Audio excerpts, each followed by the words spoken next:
Fabius Foster, President of the Emanuel County Democratic Committee. Thank you and welcome to our event. The urgency of now. I'm only here to announce our MC, Miss Janet Jackson. Y'all give it up for her.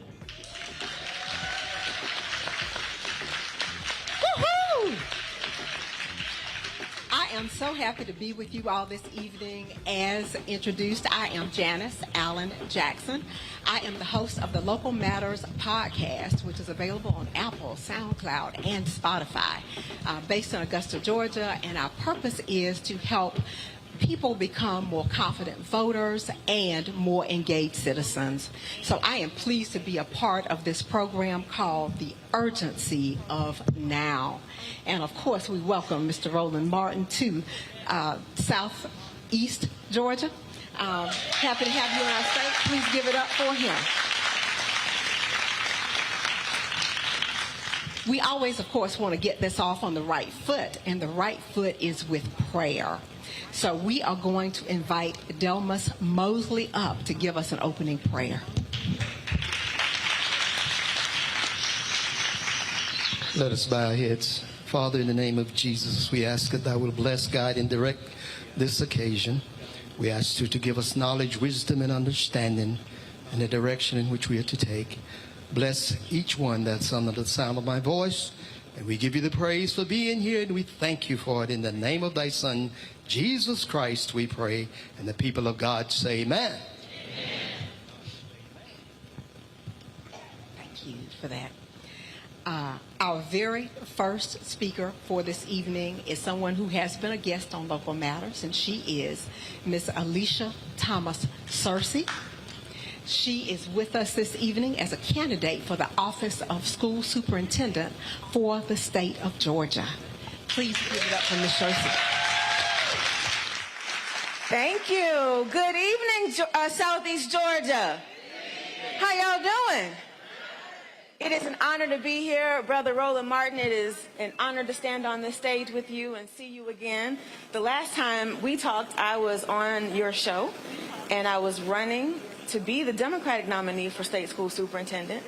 And because of the great people in this room and all over the state of Georgia, we won the primary in a four-way race with no runoff and won all 159 counties in Georgia. So thank y'all. And to this esteemed panel, and my new friends, Pastor, I will not be long, but I appreciate the opportunity to speak for just a few minutes. I appreciate the fact that I see so many young people here as well. A little bit about me. I am the first African American elected to the Georgia House of Representatives from Cobb County. Amen? To the young people in the room, I got elected at the age of 22. Yes, so I'm saying that because I need you to know that we need leadership of all ages, of all generations, and you deserve to have a seat at the table just like anybody else. I served 12 years. That was 6 terms. Spent all of that time working on trying to improve our public education system, and then left politics because I hate politics. Roland, people lie when you're in politics. They make up stuff, they tell rumors, and all I want to do is help children. So I left politics, went back to school, got a master's degree, went through a couple of superintendent training programs, got some great results as a superintendent. Our elementary school had a 43 CCRPI score. That's the state index. That's a 43 out of 100. The middle school had a 65. Teacher retention rate was 25%. But when my team and I got in there, using the skills and training that I had, we got that 43 to an 85. Thank you. That 65 to an 81. And the teacher retention rate from 25% to 75%. Thank you. And so I'm sharing that with you because we have a school system that's not working. And we have a state school superintendent who's been in office for 8 years, and I'm pretty sure he's been asleep the whole time. Because if you were awake, you would know that there are some serious issues in our schools, whether it's special education, whether it is the curriculum that we are learning or not, whether it's the dropout rate, you name it, we've got challenges. And when you are asleep at the wheel, that is not acceptable. And so I'm running for state school superintendent because we need a state school superintendent who cares, who shows up in Southeast Georgia, who understands that every child in every corner of the state deserves to have access to a high-quality education. And you know, it got real serious for me on May 24th, the day that I won the primary, because that was also the day of the Uvalde shooting.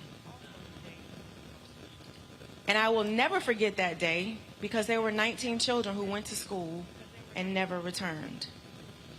And 2 teachers who were called to teach who never got to go back home. And so on May 25th, the next day, our 15-year-old was trying to go to school, and my husband and I were afraid to send her because, like so many parents, we were just concerned, like, what would happen? But we let her go to school, and when she came back, we sat down at the kitchen table and asked, you know, how are you feeling? What are you thinking? And Layla said something to me that I'll never forget. She said, we're talking about it, it's all over TikTok, but we know nobody's going to do anything. And so when young people say, we don't think anybody's going to do anything, we've got to. And so I'm running for state school superintendent because I need Layla and the 1.7 million children in our state to know that you deserve to have a state school superintendent who will do something to keep you safe in school.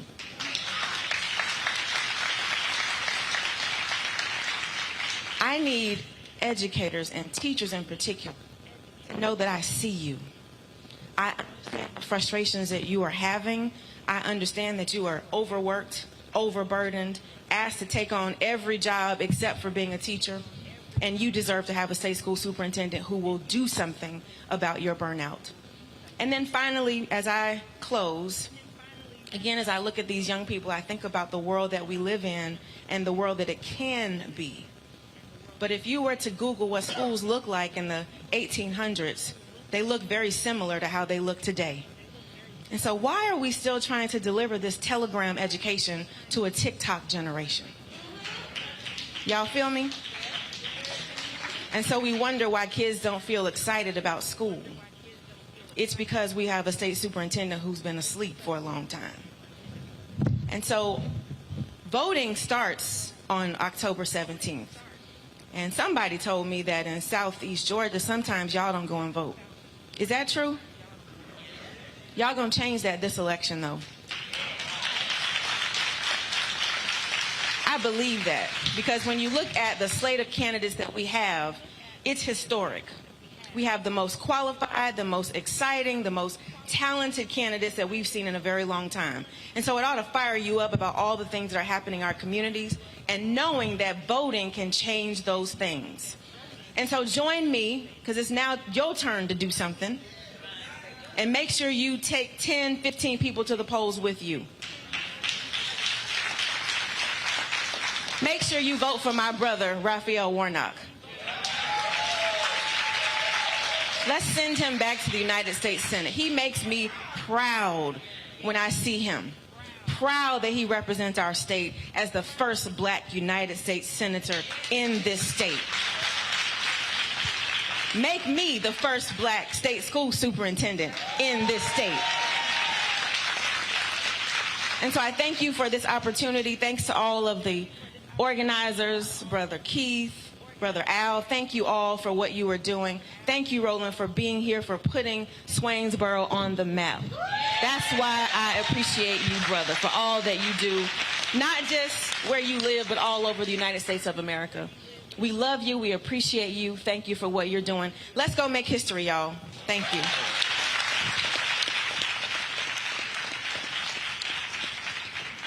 Thank you so much for that. It is my next duty to introduce our panelists. We have an esteemed group here, and we will start off with none other than my state senator, Mr. Harold Jones. He is representative of the senator for Georgia Senate District 22, which includes most of Augusta and Richmond County. Thank you very much for being with us today.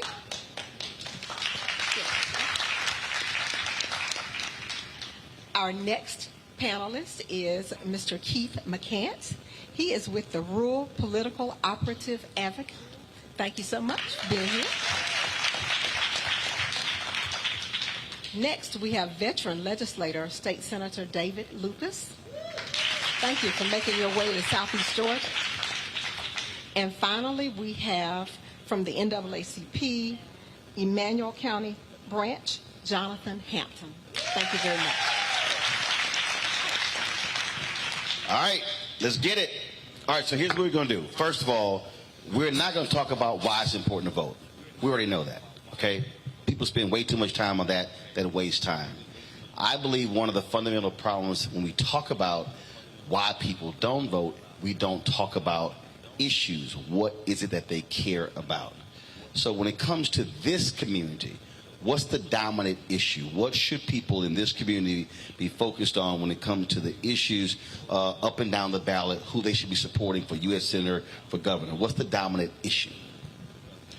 Jonathan Hampton, first of all, I want to just say thank you all for coming to Swainsboro-Emanuel County, and thank you for being here and your interest in rural Georgia.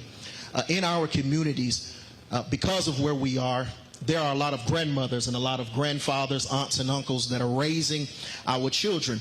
And we have an expectation that our children will go to school, be successful, and come home and continue those same successes. However, we don't engage our elderly community who are actually raising these children. And so something along the lines of Medicare expansion is one of the main things that we need to start talking about in our communities, and community engagement with our older population so that they can prepare our students at home for the same successes that they experience in the schools. So you say Medicaid expansion, what has been the problem? What has been the block? Well, one of the things that when I think about Medicaid expansion, I think of when you think about being in an airplane, they say the first thing you need to do is put on the mask to save yourself. Well, with our young folks that are going home to folks that are elderly folks, and when I say elderly, we automatically think 65 and older. But what we're seeing in our communities is that grandmother and grandfather are now 55. And if we expand that Medicaid to them, they're more likely to be able to be prepared mentally and physically, health-wise, to be able to serve our children. So expanding that Medicaid so that they can receive benefits as well helps in that instance. Now, of course, that was one of the impetuses of the Affordable Care Act. We see other states, but some states accepted, some did not. A number of southern states did not. Yet when you look at the health numbers, those same southern states sit at the top when it comes to having fundamental problems with health. And so it's sort of kind of crazy that you would have red states, southern states, not wanting to expand Medicaid to get their constituents healthier when they're sicker. I'm just saying it's kind of basic to me. And absolutely. I mean, the fact of the matter is, when you say what's been the block, it's been politics. I mean, the fact of the matter is Republicans refuse to actually expand Medicaid for the state of Georgia. Even, as you said, it actually would get your constituents healthier, and it also actually save the state money. But it actually fits. When you go back a long time ago, even during the New Deal, when Southern governors and Southern senators refused to allow the New Deal money to come straight to the South unless it actually went through them. And the purpose of that was to make sure that certain segments might be to participate in that. And quite frankly, the segment they were trying to keep out were African Americans. And so we've seen this kind of historical dynamic where you actually do not do for all of your constituents to basically make sure that some do not actually advance. And so it is politics. When we start talking about why vote, we've already hit number one. Politics controls that, and that is something I'm convinced that we'll be able to change in the legislature. I think there actually may be some will to actually do that on some level now, but we actually have to make substantial changes, whether it's in the legislature and definitely in the governor's house, without a doubt. There's a reality to politics, and that is especially in many of these southern states. The fact of the matter is, largely white voters vote Republican. Black voters vote Democrat. Reverend William Barber with the Poor People's Campaign Repairs of the Breach. They talk about the fact that there are 140 million poor and low-income workers in this country, and the reality is the majority of them are white voters. And so when he was in North Carolina, when they started Moral Mondays, they started with 17 people, and he said he was at a parade and he said a redneck with a Confederate flag draped around his neck came up to him, but he had tears in his eyes, and he said, "Reverend Barber, thank you for fighting for our hospitals." Because these same white conservative voters living in rural areas, it hit them when their hospitals started shutting down, when Republicans in North Carolina refused to accept Medicaid expansion dollars. And it hit them when they said, wait a minute, that's our hospital. They started dying because it was too far traveling to another hospital. And so what are the conversations been like in this community, in other areas, getting folk who may traditionally vote Republican to understand that that issue is one that impacts them, that aligns with what their concerns are, but doesn't align with their politics? Anyone can take that. Well, the biggest problem, Roland, is the politics. It was a policy decision by the governor, Nathan Deal, when he came in, that they would not accept Medicaid expansion. We have over 500,000 Georgians who have no insurance. Medicaid expansion would be just like the Express card, American Express card. When you go to the hospital, they're going to get some money. They might not get all of it, but they would get some money. That helps to keep the doors open.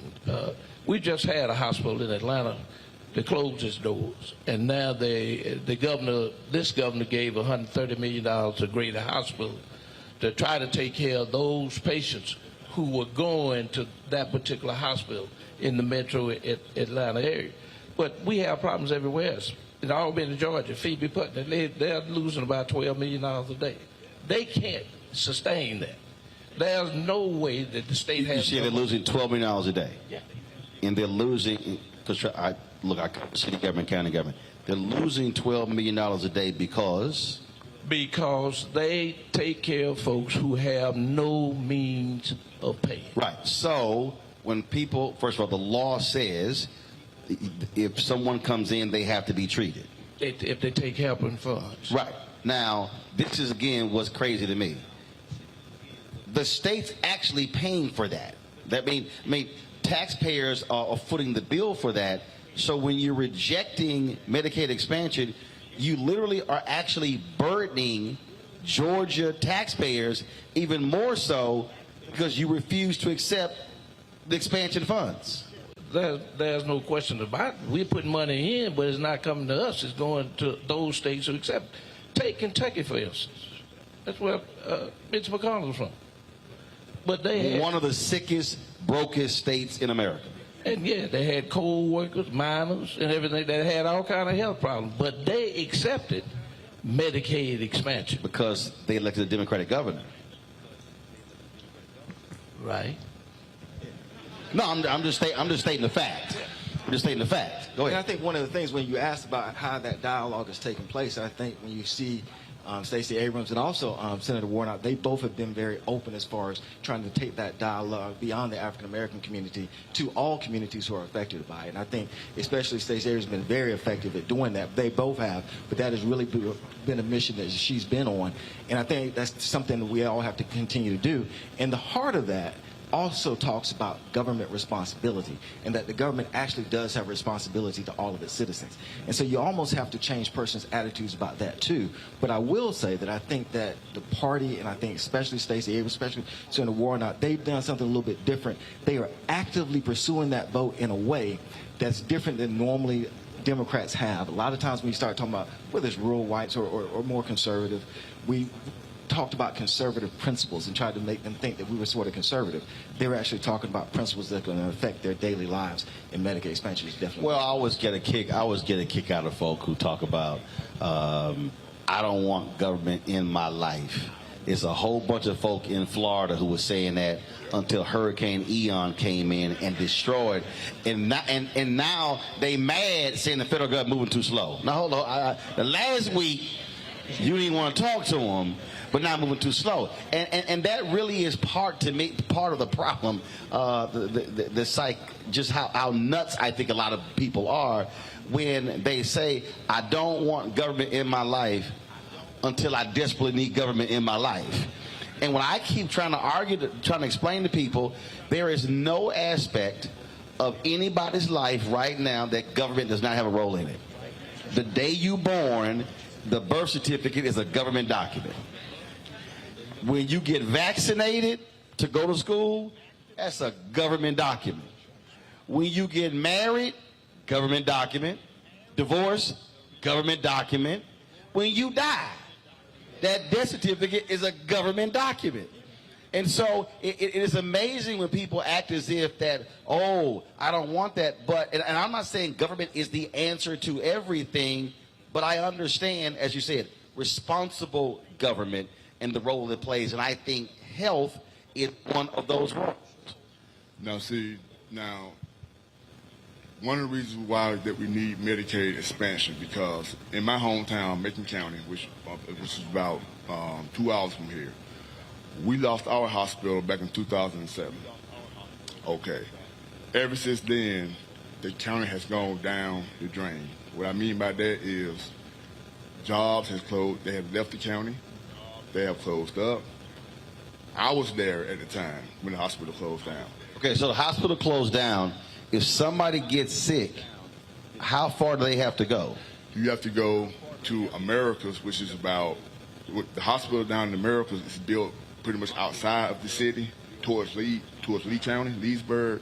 So you're talking about from there to Leesburg about 30, 35 miles. And then if you go into Houston County. So if there's a health emergency, it's a problem. It's a problem. And if you go to Houston County nearby to Perry, the closest hospital, you're talking about 30 miles that way. So either way, you got a ways to drive. So I'm just curious. What is Kemp saying about that? And I'm just curious, again, what is the governor saying to residents in these areas who now have to travel 30, 35, 40, 45 miles to get to a hospital? He's not saying anything, because the thing about it is he can say, well, we can't afford Medicaid expansion because it costs too much. But you come out of Macon County, which is the third poorest county in the state. It may be number one now because too many people like myself, I moved my family out of there to Houston County. Now I'm in Bryan County because I knew that without a hospital there, it is hard to attract industry.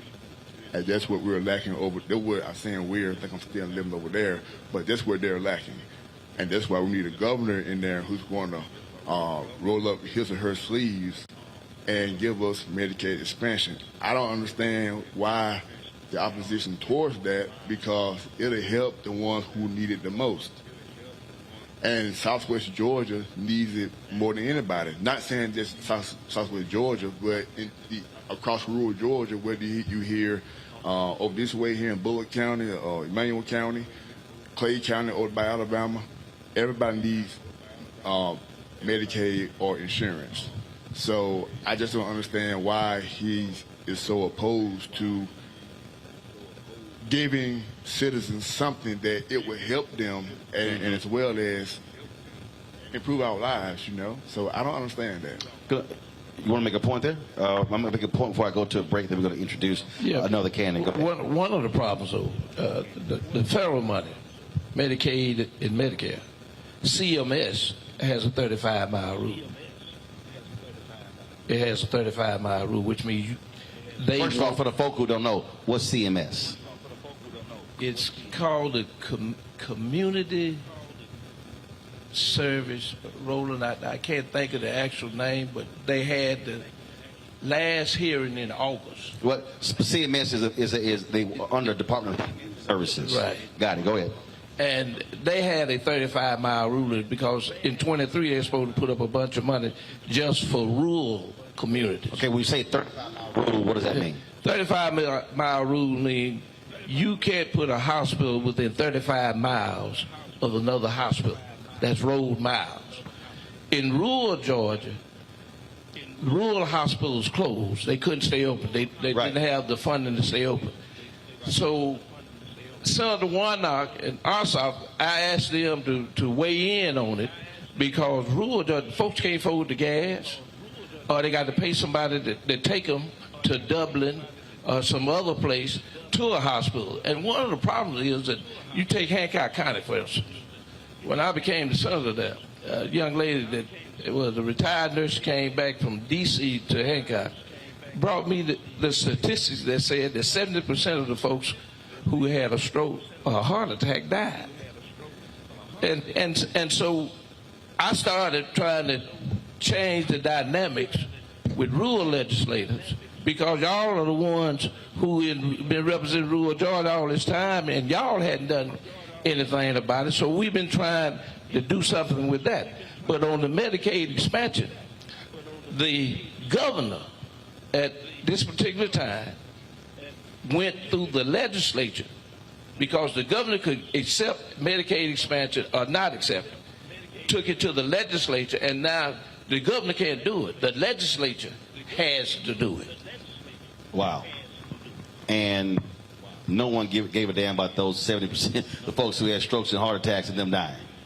And if you got to drive 35, 40 miles, the cost of gas and all different things associated with that, nearly taking the day off, all of those things that go with it, just trying to get some health care. Hold tight 1 second. I'm going to go to a break. We come back. We're going to introduce another candidate who's here. Hear from them. They're going to talk about other issues that people care about. Obviously, I'm sure education is one of those issues. Economic development is another one of those issues. So we'll get to that when we come back. Short break. You're watching Roland Martin Unfiltered on the Black Star Network, broadcasting live from Swainsboro, Georgia. Back in a moment.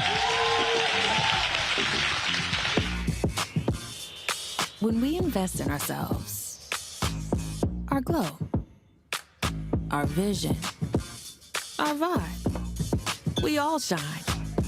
Together, we are black beyond measure. Black Star Network is here. Hold no punches! I'm real revolutionary right now. Support this man, Black Media. He makes sure that our stories are told. Thank you for being the voice of Black America, Roland. Stay black. I love y'all. All momentum we have now, we have to keep this going. The video looks phenomenal. See, there's a difference between Black Star Network and black-owned media and something like CNN. You can't be black-owned media and be scared. It's time to be smart. Bring your eyeballs home. You dig?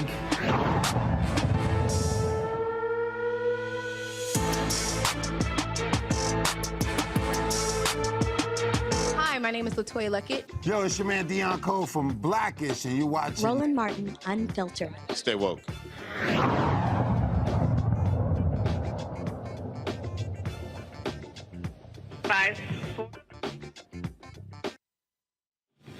Swainsboro, we are very pleased to have Ms. Nikita Hemingway with us this evening.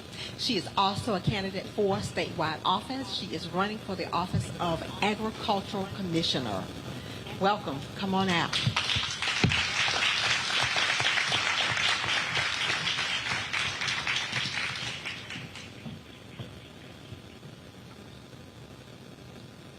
Good evening. It is a pleasure to be here with each and every one of you today. It has been a very long journey, but the most important thing is I knew that my evening had to end here with you. My name is Nikita Hemingway. I am a fifth-generation farmer, an entrepreneur, licensed realtor, former corporate executive, wife, mother, and the Democratic nominee for Commissioner of Agriculture. And when I win my race,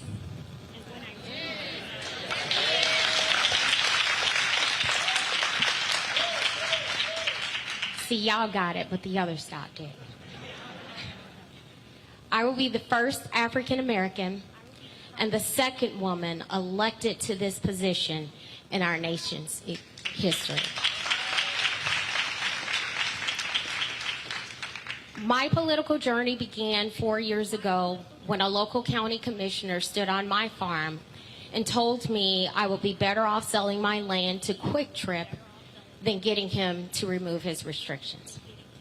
So when I made the decision to run for public office, it wasn't because I wanted to be a politician.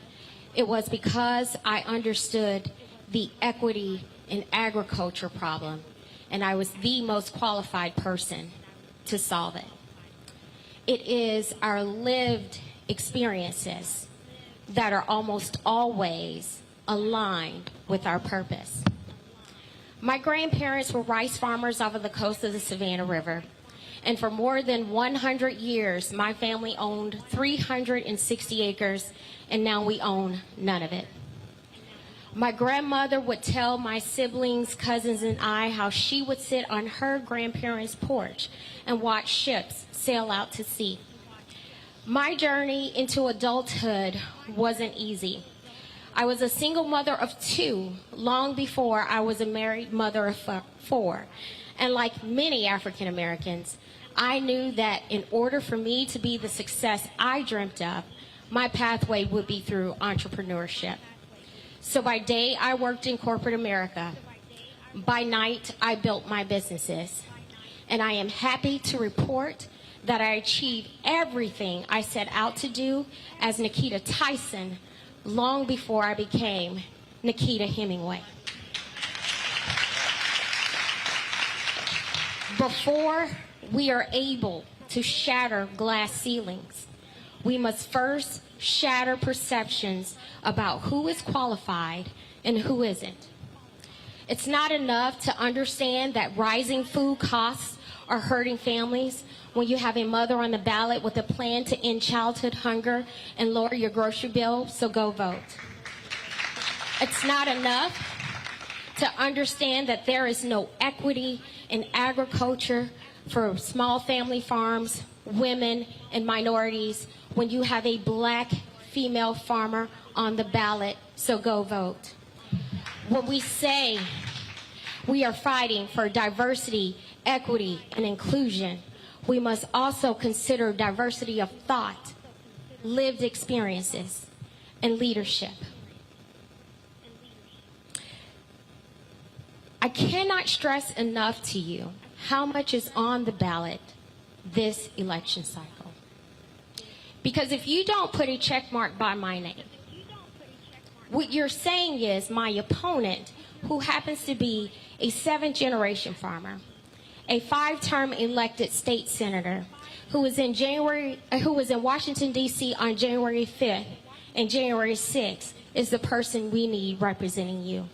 What you're also saying is that this senator who supported Texas' lawsuit against our election results, you're saying that you're okay with them taking away your voting power. And what you're also saying is that this senator who used a black farmer, who partnered with a black farmer to abuse government grants and then left this man penniless, what you're saying is he's better, he's who you want representing you. So it's more than about showing up to vote. It is about the next 4 years, the generation after you, the generation after them. So make a plan to vote. Please vote early. Election day starts, in my opinion, October 17th. And if you have trouble getting there, then make sure that November 8th is the absolute day that you get in line. Thank you. Thanks a bunch. All right, folks. Let's now talk about. I want to go to an issue. It's been talked about in the state, around the country. I got 4 brothers sitting up here, so let's go right to it. This idea that black men are afraid to support Stacey Abrams, that black men are disenchanted, they don't like what Democrats are doing. What are you hearing? Conversations that you're having, what are you hearing specifically from black men in Georgia during this election cycle? I'm surprised actually to hear you say that, particularly in our areas, we're having the opposite conversation. And if you follow Stacey Abrams and her platforms, you know specifically that she speaks directly to reinventing or developing African-American males. And so the men in our community benefit greatly from the great work that she's establishing for our communities. And frankly, I'm not really seeing that conversation. We're seeing the other side of it, which I'm grateful for, but I'm disappointed in what I might be hearing from others around the state about what that conversation might look like. Well, I can tell you, it's a jealousy thing. It's a jealousy thing that those who have been out and worked in the community and have been successful are basically saying, well, you need to come to see us before you get our support. I have a problem with it. I served with Stacey. I thought she was smart, intelligent, and she could handle herself on the Georgia House of Representatives floor. And that's dealing with the speaker or anybody else who might oppose her when she was discussing a bill. But not only did she get out the legislature, what we found and what we saw is that she turned folks out. She went and fought the governor and the state of Georgia in court about the expulsion of black voters. Exact idea is what they call it. In other words, that your signature don't look like it looked 20 years ago. Or your name might be David Lucas and they had David E.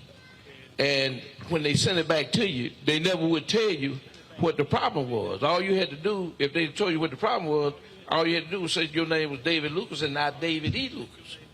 And so those kind of things happen to us. And then, of course, I've had some conversations with some men who talk about the Bible and talk about the man at the head of the household. And I can't let no woman be head of me. I say, well, you say you got a wife. When things happen, who got your back? When you go to work and the kids are sick, who see about the kid? And then of course, and they might have a woman who's a boss at work. They ain't gonna quit their job. No. And so I say I call it Negroid jealousology is what I call it. And that's a new word, but it's jealousy. Black women have been the backbone of this country. They would fight when the husband couldn't fight. And they worked in all our campaigns. They put the schedules together. They do the phone banking. They make sure the robocall, you get the robocall done, and then they turn around and take the checkbook and pay for it. Make sure the bill is paid. You know, because one thing about these companies, if you can't pay for it, they're not going to do it on credit.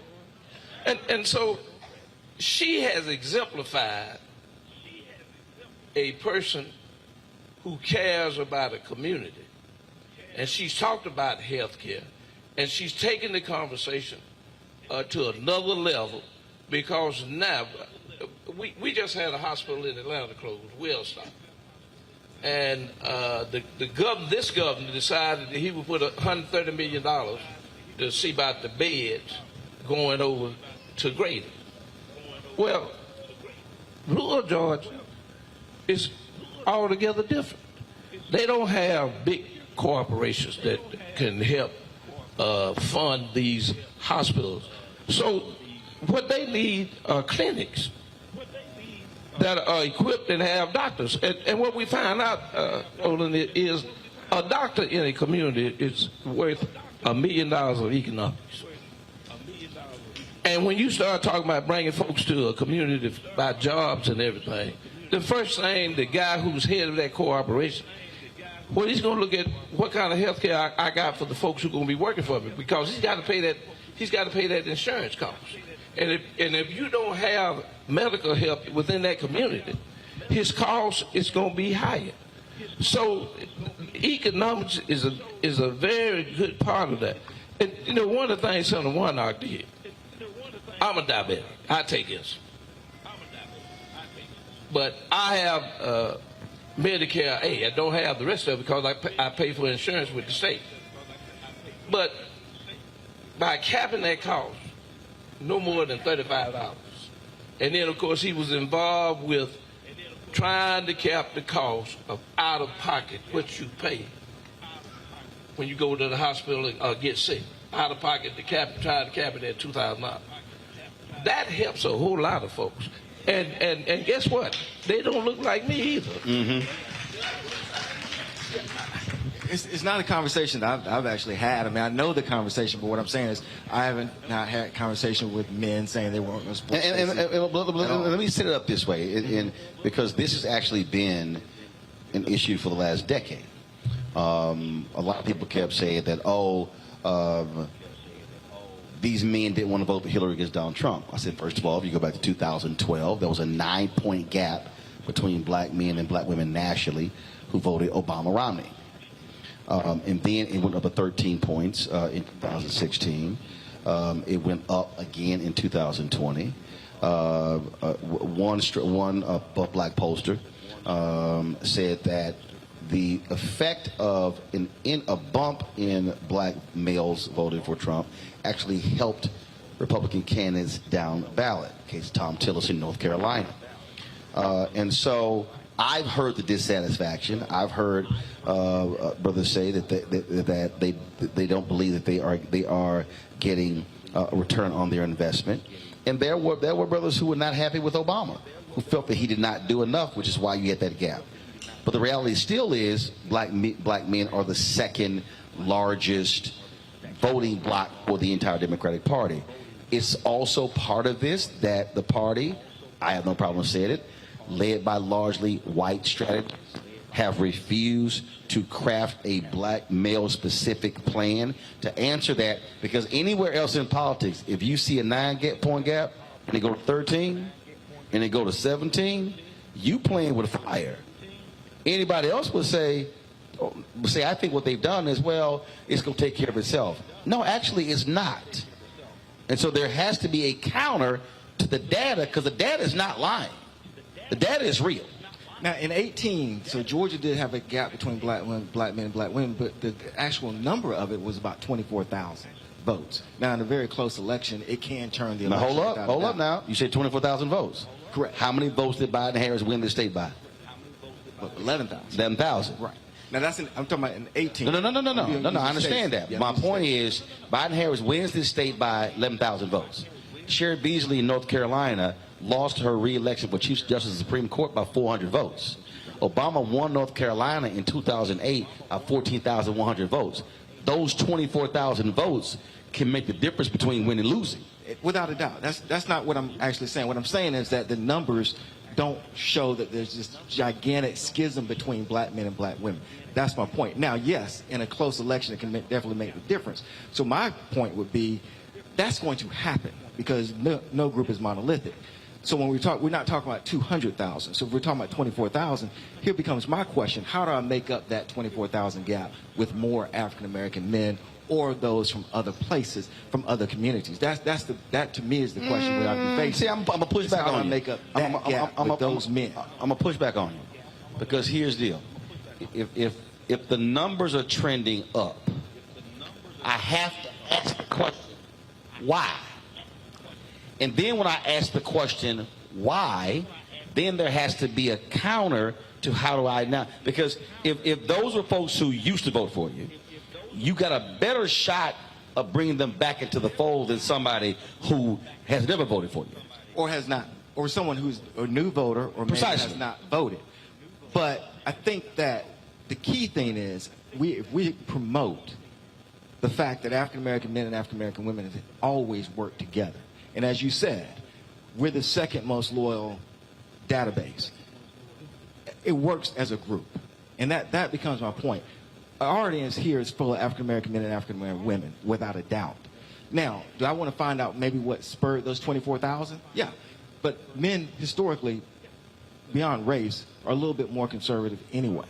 But even with that 24,000, my question might be, are those persons looking at from a standpoint of business development? Because, we have a lot of hyper-capitalists out there, black men, who have all these different businesses. That may be one issue. Right, which means that the candidates should be, that's why I said you have to ask the why, right. Because if that's one of their issues, candidates have to address that issue, and they might go, oh, you have a plan for that? Now I can listen to, as opposed to not listen to. And it may be one of crime because could be. areas around. So I think that's legitimate to ask into that. And I think that's good points. That's good questions. The part that disappoints me, I guess, is if we just do a general, there's this great schism between black men and black women, and that does not exist. And historically it hasn't. And we can give stories, but one of the things I always point out to people is, if you ask someone whether it's white, Hispanic, etc., and of course there's logistical reasons on some of those groups, African Americans have 3 women that stood out in the 70s and late 60s. Fannie Lee Hamer, Shirley Chisholm, Barbara Jordan. We've always supported black women. No, hold up. 1972, Shirley Chisholm, they had the Black Political Convention in Gary, Indiana. Why wasn't Shirley Chisholm at the Black Political Convention? Right. Because the black men did not support her run for president. But without a doubt, to actually have those women up there. I got you, right. But the brothers didn't support her. But I'm just letting you know. Well, we know, and I've talked to them. Some without a doubt did, and I think that we can get ourselves in trouble because there's some blacks didn't support Obama. I mean, very, very little. Oh no, absolutely. Yeah. So the point is, we'll never have. All I'm saying is, we have to. What I'm saying is, 2 things has to happen. We have to be having a conversation internally about, okay, what is your frustration? What do you seek? What do you desire? When I hear people, brother, when I hear people say, we want tangibles, first of all, I got to walk people through. No candidate can give you a tangible, first of all, when they're running. That's called a campaign promise. 2, they have to win. So if you don't vote, they don't win, you ain't getting no damn tangible. But 3rd, even if they do win, that person solely can't give it to you because it still has to get passed. I really believe we need to have a Schoolhouse Rock 2.0 because there's a bunch of people clearly who have no clue how politics works. That's 1. But 2, the Democratic apparatus, largely led by white strategists, has to listen to black people and black elected officials and black pollsters who have been telling them there's a problem. They've been turning a blind eye and then not wanting to put the resources to create specific strategies to reach them. And they go, well, they'll come around, and then when the election is over, then it's, well, the brothers didn't vote. Well, if you don't go after them with resources, they ain't going to see and vote for you. And last point, this new generation is less likely to self-identify as a Democrat. They might eventually end up voting that way, but they don't self-identify as a part of this thing as well. But we also have to be willing at the same time, not only to do the resources, and that's one piece of it, but we also have to be willing at the same time to actually talk about issues and not be afraid to actually say how that affect the African American community. Yes, that absolutely. becomes important. And I think that's where the Democrats may miss, where if you're going to talk about Medicaid expansion, specifically how this impacts. Senator Warner and Stacey do a good job with this to talk about how it affects that community. But I also challenge them to be specific to say white. Right. Like literally go to white voters and say, hey, you white, this impacts you, because what often happens is people have messaging that target us, target Latinos, target Asians, but won't actually have a white message. Guess what? You got to be real with white folks too. And I think we have to have that message to talk about when we economic development. If we're in rural Georgia, economic development, of course, is going to affect all. But certainly, are there any potential proposals or plans that we can specifically target towards African Americans and not be afraid to actually say that? That, I think, is also going to reach a lot of persons, too. And that's one of the key things that we're usually afraid of doing is we say, well, we can't do that openly because then we won't get elected. And that's not necessarily been my experience. I've been elected to office twice now, senator and also as a solicitor. A solicitor is a prosecutor. And as a prosecutor, I talked about progressive prosecution. And now you see more people doing that. Yep. My experience really has been that if you're open and honest and say what you're going to do to really try to help folks, they are going to go to the polls to actually put you in. We allow our politicians many times off the hook when they say, well, I can't really get into how it will affect the African-American community, but once I get in there, I can do this. It doesn't work that way. If they're not doing the promise now, they won't do it later. And even though when you look at the actual data, again, we break our health data down by race. We break our economic down by race. I mean, it's just stop trying to run from it. You know, it is what it is. And to the focus, of my book, look, By 2043, this nation is going to be a nation majority people of color. Look, the average white annual death rate in about 12 states is higher than the annual white birth rate. It's called data. You're not going backwards. You can yell, "Make America Great Again" all day if you want to. You can wear red hat, blue hat, yellow hat. We ain't going back to the 1950s. It's just simply not happening. But I do want to shift this because I do want to get waiting on us here.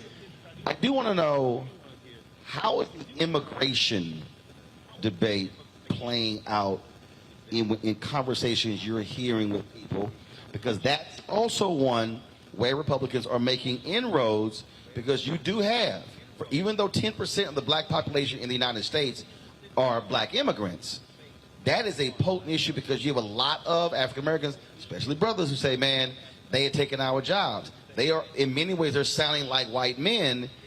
But again, when people even say that, they're taking our jobs, I'm sitting there going, yeah, but do you want to do a lot of those jobs? It's a whole different separate conversation. But the issue of immigration is a potent issue that works with a certain segment of our community, black men and black women. What are you hearing? How's the conversation going? How's that playing out here? Go ahead. Well, I haven't heard that much about immigration amongst people that I talk to, but you're right about that, because some of the men, white and black, especially at my job, and I work at over in Savannah at International Paper, and they tell me, they say, well, man, you know, we are watching news out there on our break and things like that, and I had one black guy tell me, he was like, man, if Biden don't do something about that border, I'm not going to have no job too long. And I said, what you mean by that, man? I said, you got a job now? I said, no, man, because they're cheap. You don't got to pay them anything. They're cheap labor. And he like, yeah, but you don't have, he need to cut me off. He said, man, Biden need to build a wall. He need to do something. He needs to do something about these people coming in. And see, me, I told him, I said, look, I hear what you're saying. And in my opinion, a wall's not going to solve the problem. Because they're going to find a way to get in, whether through a tunnel underground or smuggle through an 18-wheeler. So what he didn't say how are elected officials holding companies accountable.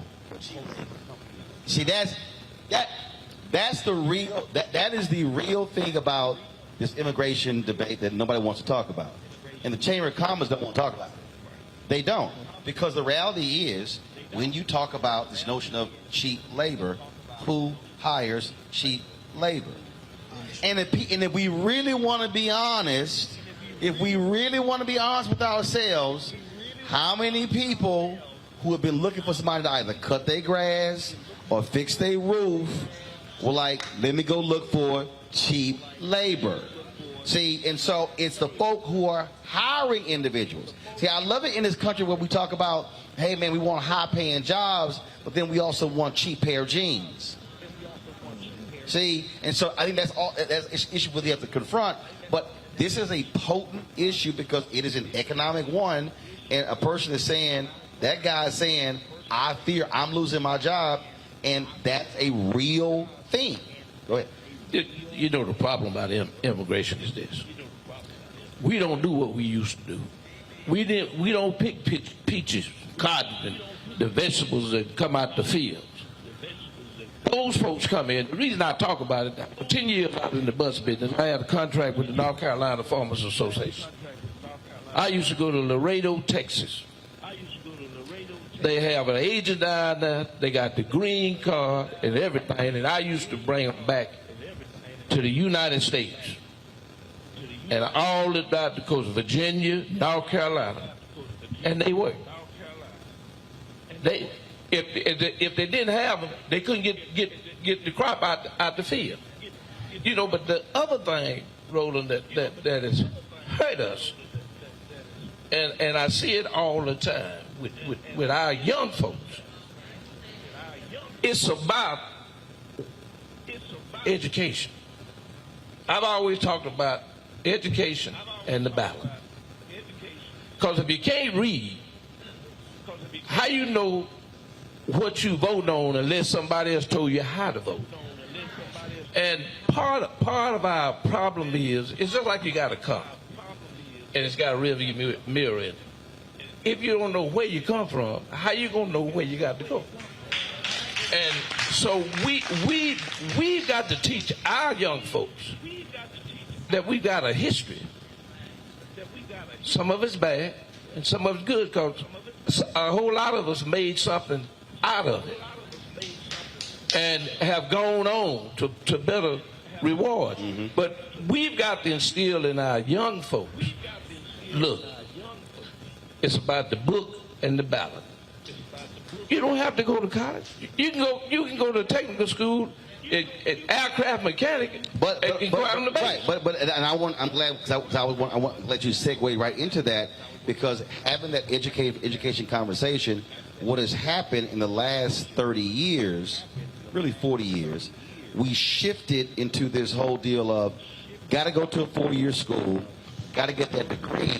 The problem now is states no longer fund colleges at that level, so now the burden is shifting to the individual and the parent. And so now you got folks who literally are walking around with $120,000, $130,000, $150,000 worth of debt, and the jobs that they're getting, there's no way they can actually pay that back. I also think that from the education side, and I know why it shifted, because in the early 70s, they were pushing black kids and Latino kids into trades in a technical school and away from 4-year schools. And black parents were like, no, we want our kids to be doctors and lawyers. If you read James D. Anderson's book, The Education of Blacks in the South, 1860 to 1935, the same thing happened when Hampton started. They wanted them to keep farming. The parents said, no, we don't want our kids to be farmers. But what's happening now is we now have a job shortage of skill set. That's one. And we push folk, and because we no longer make a lot of stuff, our economy has totally changed. Technology has totally changed it. And so it used to be you could actually work at a grocery store. You could actually work at a bank. You could be a teller. You could have a middle-class job, buy cars, send your kids to school. When the last time you been to a bank? Don't have that many of that. No, but the point is, technology is changing. I can take a picture of the check, click OK. Right. I don't even. Somebody told me I had to write a check. I was like, where the hell is a check? I couldn't figure out what the check was. So so I think what has to happen, which is why I'm glad you're talking about education. I think politically we got to be pushing our political leaders to also redefine how we look at education, because we know we have a skill set deficit today. Master plumbers, and I know, folk, there's some parent out here. You ain't gonna tell your friends my son's a plumber. You would rather say my son's a lawyer. But a master plumber makes 6 figures. That's right. So I think there also has to be a change of our view of the future jobs in terms of also education and how we're developing them and the resources going towards that. Go ahead. Mr. Martin, one of the things... Mr. Martin, my daddy, I'm Roland. Oh. Roland, one of the things I ran for Board of Education here locally in Emanuel County, and part of my platform was to make sure that our students were workforce ready. We've got so many students that are graduating from high school. They're not going to the military. They're not going to college. But where are they going? Well, we've got a growing gang population in our city, in our county. And because we're not preparing these kids for a workforce so that they're prepared, when they graduate, okay, I'm not going anywhere, but I can get this job here making $30, $40 an hour, but we're not preparing them for it. Here's the second part to that, though. They responded to me, many folks, and said, well, we do have a program in the county where folks can go and learn about different trades and have opportunities. Well, we have the information, but we don't have the access. So the issue is, while we may know that it's available, right, it's not ready accessible to the children that look like myself and you. So what we have to do then is to, as we work on our workforce readiness platform, hey, we're getting all these kids ready, we're getting them ready for what they're going to see. We have to also give them access to the same opportunities that others are afforded. Are the candidates, though, are you hearing them talk about that? Are you hearing it?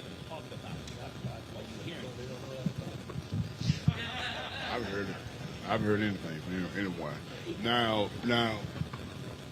It's on. Just talk right into it. Talk all into right. it. Now, Charlie Bailey, running for lieutenant governor. I talked with him last week, and he brought that up about trades, about pushing more of our young people into the trade field. And see, me, I told him, I said, from my experience, I went to a trade school. At first, I wouldn't go to a college. I want to go to Columbus State and Alabama A&M. But I went to South Georgia Tech. I majored in welding, technology. I also took aircraft structural technology. I got 2 degrees from there. Blueprint reading, I got a degree in that as well. I mean, a diploma in that as well.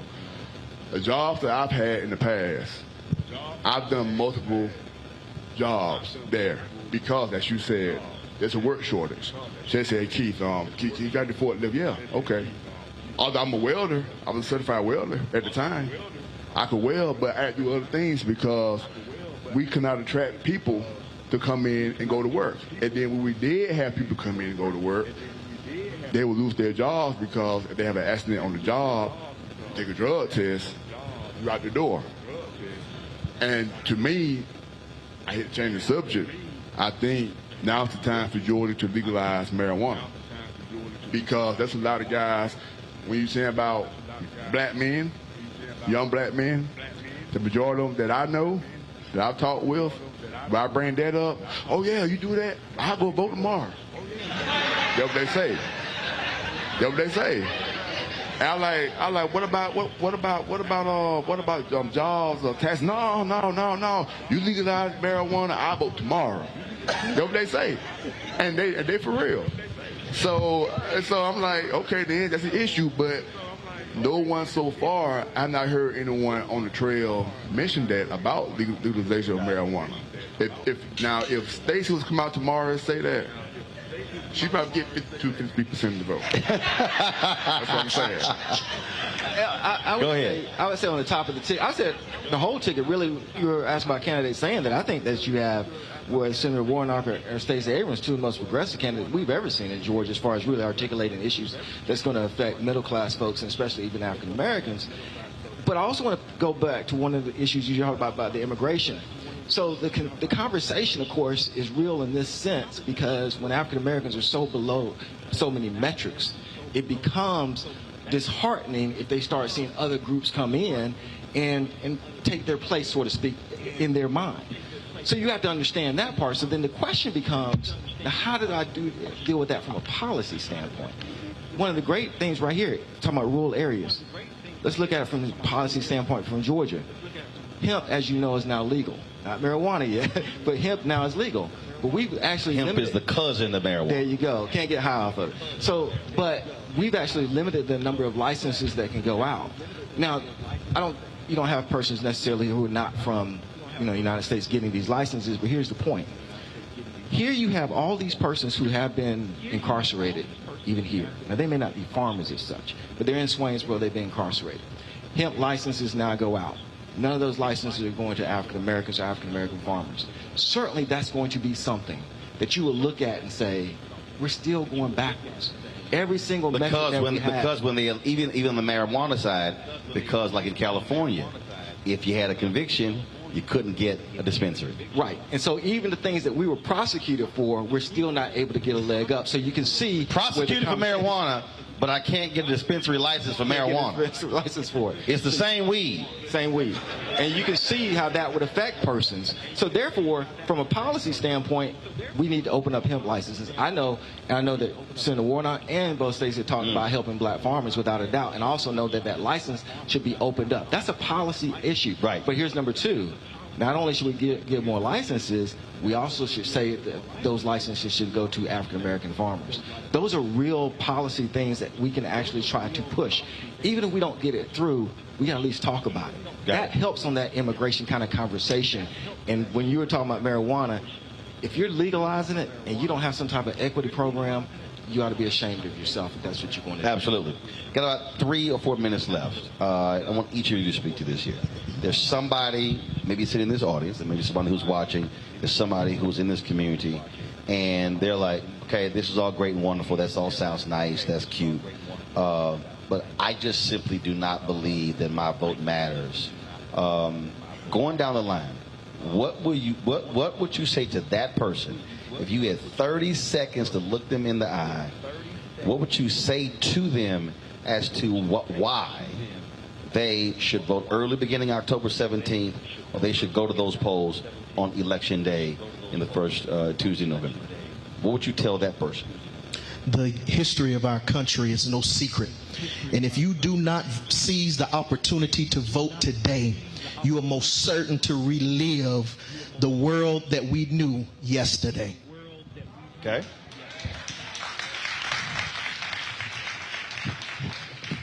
It's hard to tell them, Roland, but if you don't vote, you don't count.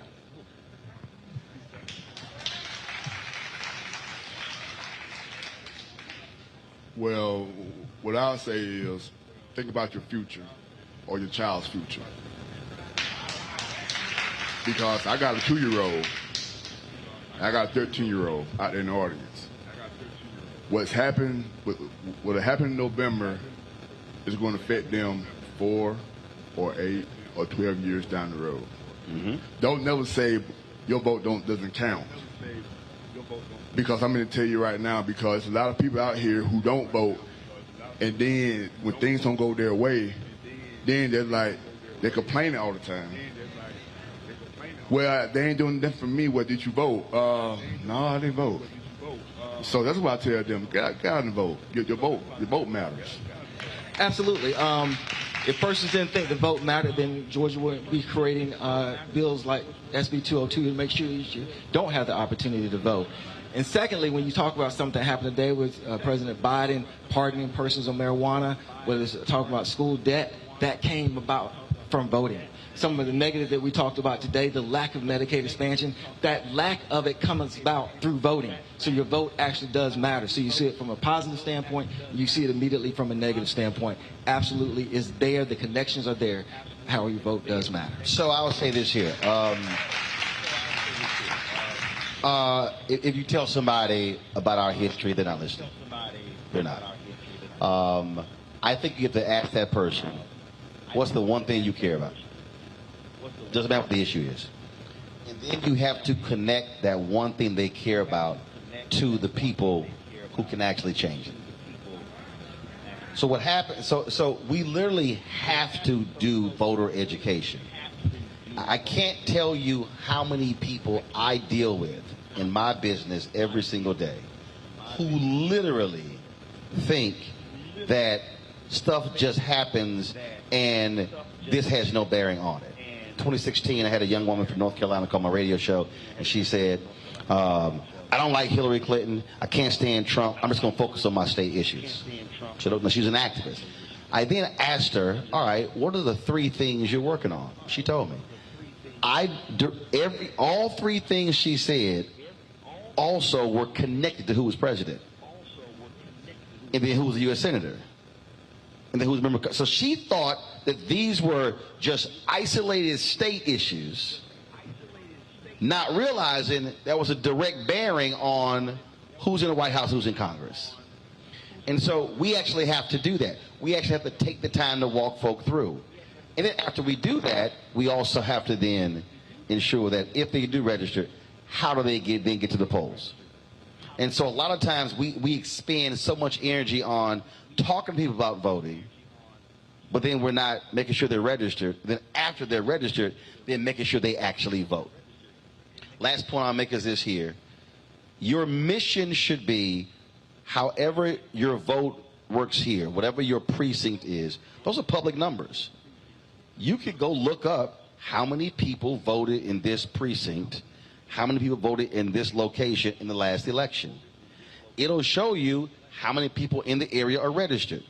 So if you see that 122 people voted and 1,100 are registered, that's 1,000 people you should be trying to touch, because literally your sole area can change the election. I told you Sherry Beasley, yes, she's running for the United States Senator right now, but she lost by 400 votes. 2020, the Virginia legislature was decided by a coin flip because the candidates tied in the vote.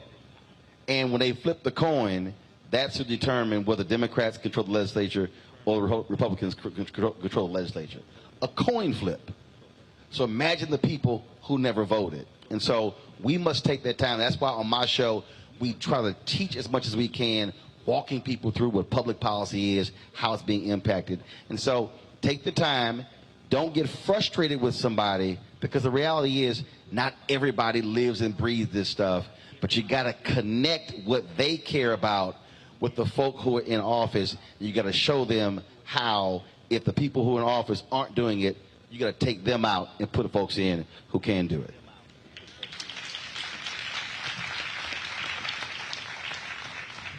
Thank you so much for coming to Swainsboro, Georgia. When they first told me about it, I said, Roland Martin's going to be in Swainsboro? Really? In person? So we really just appreciate you for coming to Emanuel County. We appreciate these wonderful panelists. Didn't they do a great job, y'all?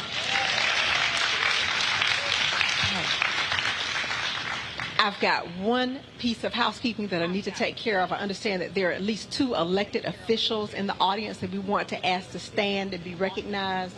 I believe they are Mr. John Parker, who is on the Swainsboro City Council. And we have Mayor Pro Tem Bobby Collins, who is also with Swainsboro City Council. Thank you all.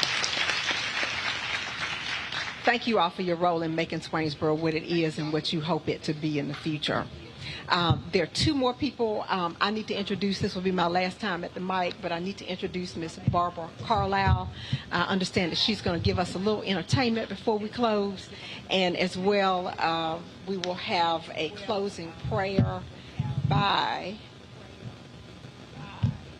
Dr. Merrill Bell. Thank you all so much for allowing me to come to Swainsboro today.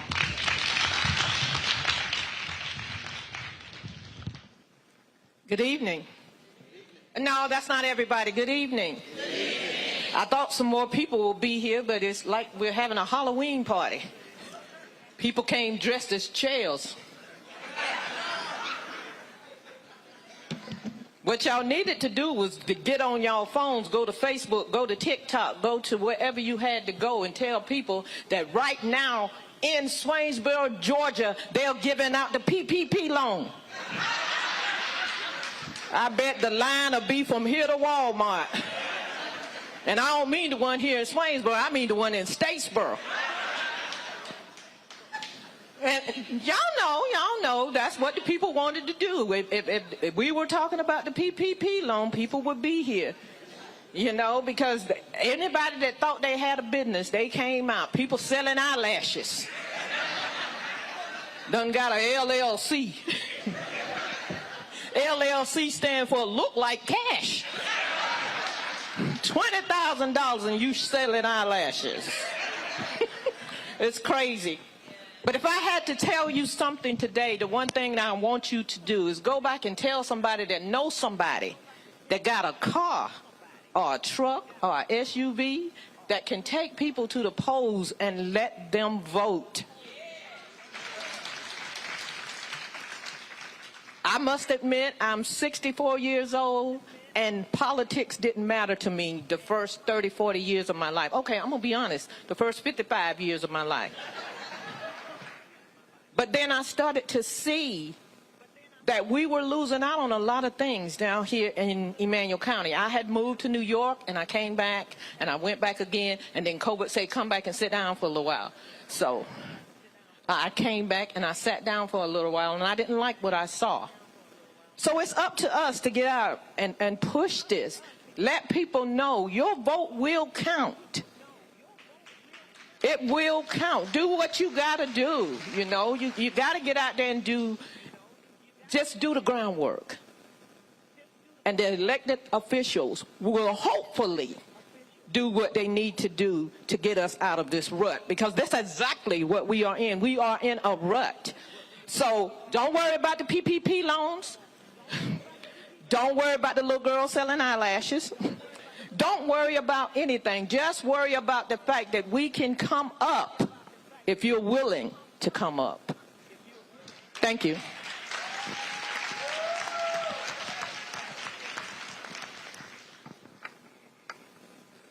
Thank you. Thank you, Roland Martin, teaching us and talking to us on this wonderful night, talking to us to a language not that we know, but a language that we understand to help redirect our mindset.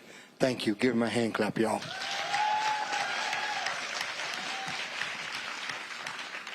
Precious Father God, we thank you, Lord, for this day. Thank you again for the loving kindness. Thank you for what we have seen here tonight. We ask you to continue to bless this man as he go forth, telling and teaching us about the way we need and learn how to do things. Lord, we ask you to cover him as he go, guide him and be a lamp unto his feet. But most of all, bless everyone that's under the sound of my voice. We thank you in advance of what you was about to do, and we claim victory in Jesus' name. Amen, amen, and amen.